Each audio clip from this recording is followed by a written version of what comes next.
आज का टोटका टूटी हुई हड्डी को जल्द जोड़ने का शर्तिया टोटका। हड्डी टूटने की तकलीफ़ बहुत ज़्यादा होती है। ये टोटका आम अज्जा पर मुश्तमिल है। इस टोटका को आप आज़माएंगे तो टूटी हुई हड्डी बहुत जल्द जुड़ जाएगी। आपने इसको टूटी हुई हड्डी बंधवाने के बाद इसका लेप करना है। अज्जा आप इसके नोट फरमा लें। इसके लिए आपको चाहिए बेर की गुठली और बेरी के दरख्त की जड़। अब तरकीब इस्तेमाल और इसकी तैयारी। आपने दोनों अज्जा हम वज़न लेने हैं और इनको किसी हमन दस्ता में बारीक पीस देना है। फिर इसमें पानी डालकर आपने इसका लेप बना लेना है और हड्डी को बंधवाने के बाद आपने ये लेप उस पर लगा देना है। इंशाअल्लाह 2-4 लेप के बाद ही हड्डी जुड़ जाएगी। आज़मूदा टोटका है।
आज का टोटका मैदा के दर्द और मैदा के अल्सर के लिए निहायत आसान, बेहतरीन और शर्तिया टोटका।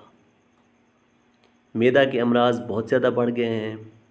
इसके असबाब में फ़ास्ट फूड, मुरगन ग़िज़ाएँ, बेवक्त खाना और भूख से ज़्यादा खाना। ये टोटका इस्तेमाल करें, इंशाअल्लाह मैदा के अल्सर से निजात मिल जाएगी। तो इसके लिए आपको चाहिए ठंडा दूध, चाहे फ्रिज में रखा हुआ हो या आप इसे बर्फ़ डाल के ठंडा भी कर सकते हैं। जब भी आपके मैदा में दर्द हो, ये ज़्यादातर दर्द मैदा में अल्सर यानी कि ज़ख़म होने की वजह से होता है, तो आपने उसी वक्त फ्रिज में रखा हुआ ठंडा दूध इस्तेमाल करना है। इंशाअल्लाह आधा गिलास पीने से ही आपके मैदा का दर्द ख़त्म हो जाएगा। मुस्तकिल इस्तेमाल से मैदा का अल्सर भी ठीक हो जाएगा। अगर आप दूध में मीठा डालना चाहें तो वो भी डाल सकते हैं। मुजर्रब टोटका है। अल्लाह हाफ़िज़।